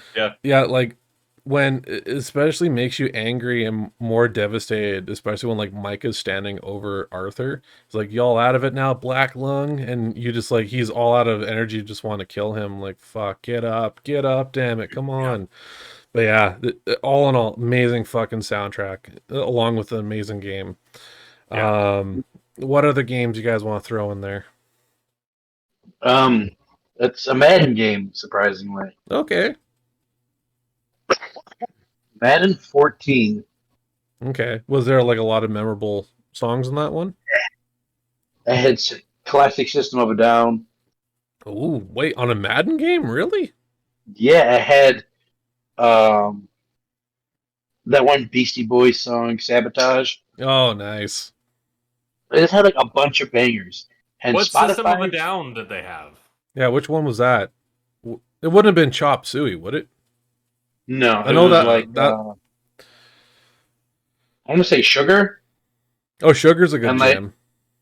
they had like one or two other songs on there as well by them. Yeah, because like I feel like Chop Suey wouldn't be a song really associated with football. No, but Um, like you can find 13 and you can find 15 on Spotify, not Madden 14, which is the best Madden soundtrack they've ever had. shit. Well, if you're gonna Yeah. throw an EA game in there, even though I already did with Brutal Legend, I'm gonna throw in probably the best and probably the last Need for Speed I ever played, and it's Most Wanted. Need for Speed Most Wanted was an incredible fucking game, and the soundtrack was very well done too. It had it had like Bullet for My Valentine, like early Bullet for My Valentine on there for a few songs. They had like, your basic rap numbers on there too. But amazing fucking song. If you hear any of the songs like off the soundtrack, you immediately think of Most Wanted. And that was the last one I ever played. I used to be a very devoted fan to the franchise, but since Most Wanted, I didn't care ever since then. Yeah. My last one, NHL 12. NHL 12? Okay. Mm-hmm. Why that? It's got I want to say it's got Black Tide on there. Okay. Did somebody call me? Oh shit. Oh, important call? Yeah, something like that. Oh shit. Yeah, I put out on Twitter earlier that I was going to start booking guests for 2023, and I took a nap and I woke up to 75 notifications. Holy shit. Yeah, my boss called me. Oh fuck. We're almost done. We got like 17 minutes left. So it's got like Anthrax, I'm Alive, Billy Idol, Moni Moni. That Fire by Black Tide. Okay. Bush, The Sound of Winter. I Wish I Could Steal a Sunset. Death Letters. Hang 'Em High by Dropkick Murphys. Don't Bring Me Down, Electric Light Orchestra. You've Got Another Thing Coming. It's a great Judas track. Priest. April Fool by Manchester Orchestra. Busy Being Born, Middle Class Rut, and Whatever You Got, I'm Against It by the Murder Dolls. Nice. Sorry, I was just looking at my game collection there, and you shoot yours off next there, Chance.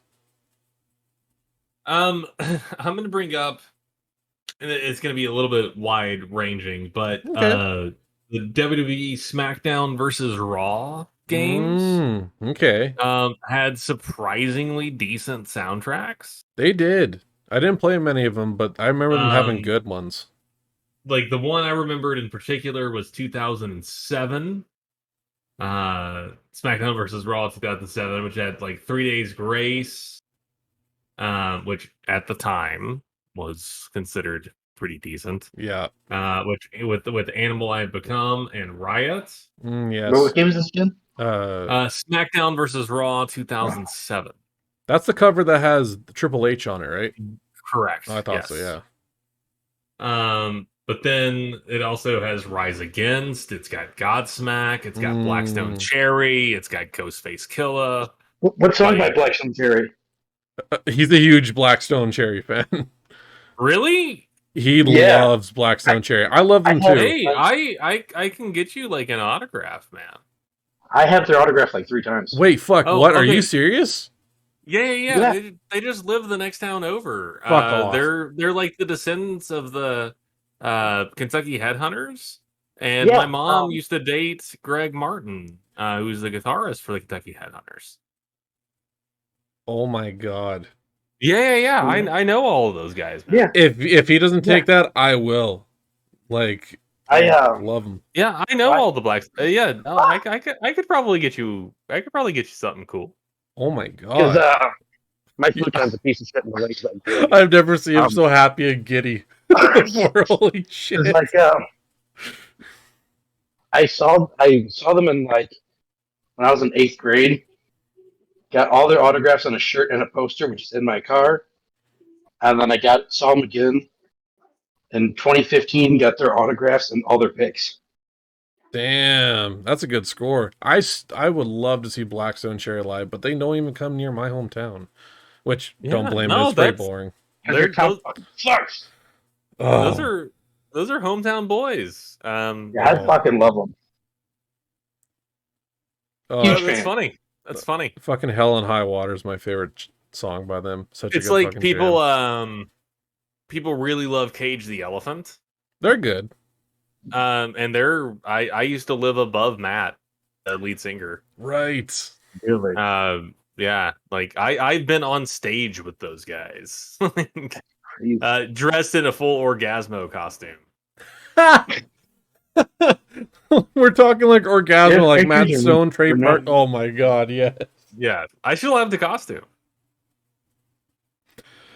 I haven't put it on in a long time, but I still have it. You should put that up on your Patreon. Oh.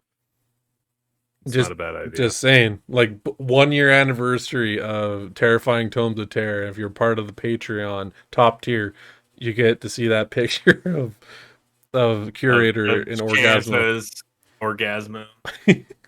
That's so no, but that's the thing. I got to do the bit and be like, I'm not Orgasmo. Yeah, man, I haven't seen that in so long. It's I don't have the Orgasmerator anymore. it got lost in moves, but I still have the main costume. I still laugh my fucking ass off from the phrase from that movie, "a dick double." Fuck, that kills me. Or stunt cock. Yeah, that's it. Stunt cock. Oh, I gotta see that movie again. Holy shit. And then a giant black guy walks in and the producer's like, you don't see a problem with this? And they're like, meh. It's like, all right, fuck it. Oh my god. I didn't see that. Huh? I didn't see that movie. Oh, it's oh my god. It's Orgasmo, it's fucking hilarious. Matt Stone, Trey Parker. From South Park. Yeah. The South Park.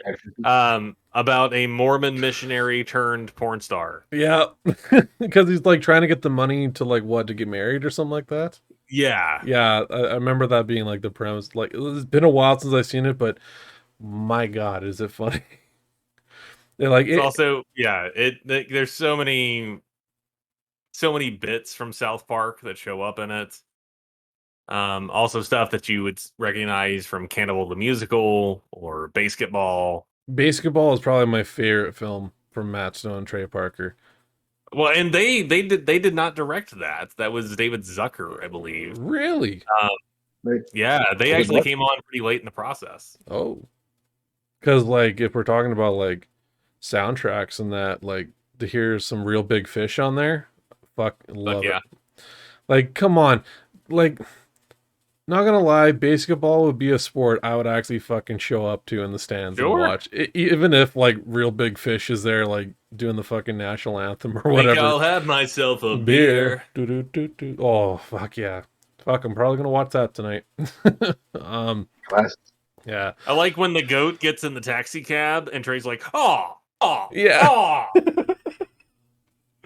My favorite bit in that film is like they. Afterwards, he was supposed to make a promise to the Make-A-Wish kid that he wouldn't choke, and he shows up to the hospital many times like, "Oh my god, why? What? No, wrong room. He's over there."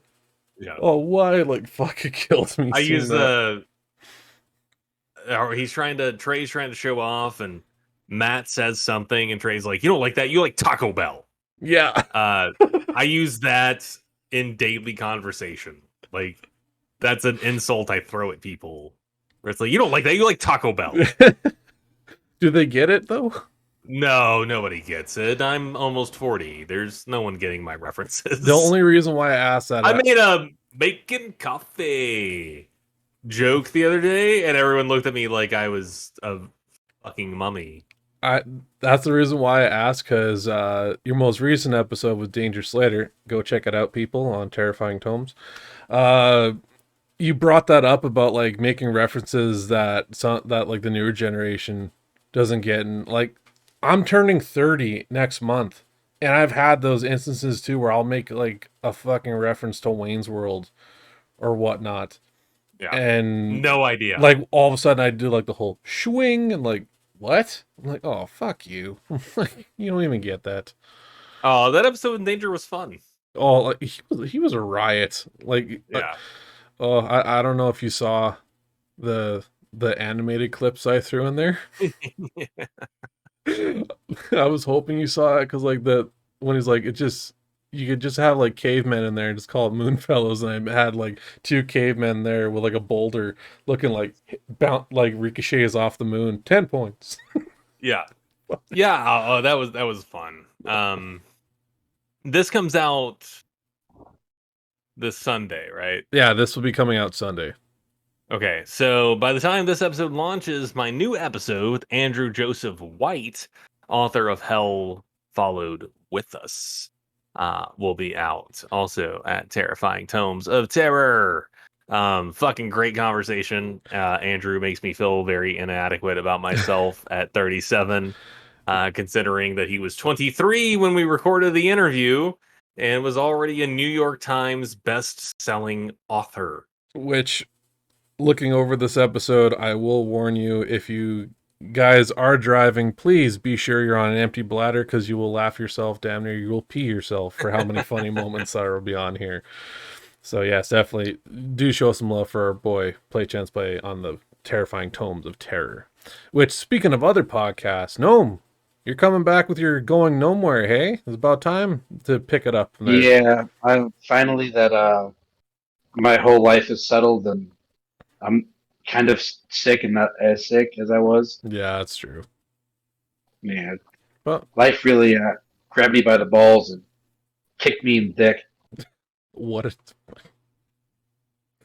wouldn't be a BPGN episode without a graphic description of how to really get yourself on your knees. Like, fuck.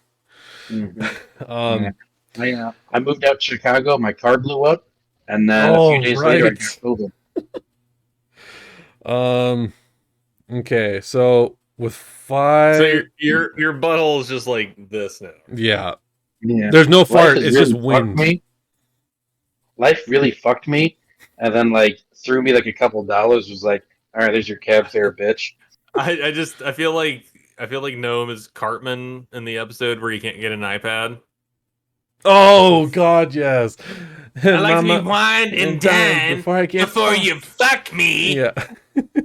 Like, to this day, ever since I've known Gnome for like, well over 10 years or so now, I've always seen him as like the real life Cartman. Especially when we're playing games and he gets right pissed and he's about to have like, he's gonna rage quit. Where like his voice like gets up to that pitch as Cartman. Where like we'll be talking, he's like, man, this sucks. All he has, what the fuck? Boom. Like, you see Gnome disconnected, and I'm like, what happened? I broke my Xbox. Why, dude? What just happened? I broke my controller. Yeah. And I just shut my Xbox off. Well, are you alright? Yeah. Not my controller, but I'm alright. But okay, but before I get to this last segment to end off the episode here, I will tell a quick story here. When, like, especially talking about Gnome being Cartman. When Rocket League was a thing, like, it still is, but when it was first starting out, it was late one night, him and I were playing online, and it was like fucking final round, and it was like 10 seconds for the winning goal, and he gets it like near like the last 2 seconds, and he's like so pumped, he's like, whoa, woo, and I shit you not. Yeah. He's like, wait. He's like, my buddy Dave lives down the street. Hang on. And I hear him take off the headset, go to his window, rip the window open at 1 a.m, screaming, I have a boner, like really fucking loud. And he just sounded like Cartman. I'm like, holy fucking, like I had to Oh, I was like holding my ribs in pain just from laughing. But okay. That was one of the best goals I've ever made too. So I have a fun little segment here of it's going to be a rapid round. First, I'm going to go Chance, then Gnome for your answers of a quick this or that. I have 15. I'm going to give you a quick this or that, and you're just going to, without thinking, give me your response. Okay, so Okay. Chance, you're going to go first. Okay. 15, starting now. Alien invasion or zombie apocalypse? Alien invasion. Marvel or DC? DC. Books or movies? Books. Burgers or pizza? Burgers. Germany or Japan? Japan. WWE or AEW? AEW. Disneyland or Universal Studios? Disney. Halo or God of War? Halo. John Carpenter or Wes Craven? Wes Craven. Blunts or bongs? Bongs. Whiskey or vodka? Whiskey. San Andreas or Vice City? Oh, shit. Vice City. Kill Arthur Morgan or kill John Marston? Oh, god damn. Heal Arthur Morgan. Okay. Half-Life 3 or 10 more years of Dark Pictures anthology? Half-Life Jesus 3. Christ. Okay, that's it for Chance. No, God damn. I was thinking about that. Last one's a fucking doozy. The Red Dead Redemption one. I thought of Chance especially because I'm like, can I make him wince? I'm like, yes, I did. Okay, Gnome, you ready? No. Alien invasion or zombie apocalypse? Zombie apocalypse. Marvel or DC? DC. Star Wars or Star Trek? Star Wars. Movies or books? Movies. Burgers or pizza? Pizza. Germany or Japan? Germany. WWE or AEW? I guess WWE because I'm more familiar with that one. Disneyland or Universal Studios? I guess Disneyland. Halo or God of War? Halo. Kidding me? John Carpenter or Wes Craven? Out of my wheelhouse, but John Carpenter sounds more familiar. Okay. Blunts or bongs? God, I have pussy lungs. So I'm gonna go with blunts though. Okay. Whiskey or vodka? Whiskey. Man of class. Kidding me? San Andreas or Vice City? I did like the world. San Andreas. I like the country that they had. Kill Arthur Morgan or kill John Marston? Kill, you said? Kill, like permanently. John Marston. Half-Life 3 or 10 more years of Dark Pictures anthology? 10 more years of Dark Pictures anthology. With all the hype behind Half-Life 3, it's probably not going to be as good as we were hoping for it to be. Alrighty. Good game, guys. I was wanting to hear about that. And then, I don't know, for me, I'll probably go zombie apocalypse, Marvel, Star Wars, movies, pizza, Japan, WWE, Universal Studios, Halo, John Carpenter, Blunts, Whiskey, Vice City, Kill John Marston, and then 10 more years of Dark Pictures for me. So, all right, good one, guys.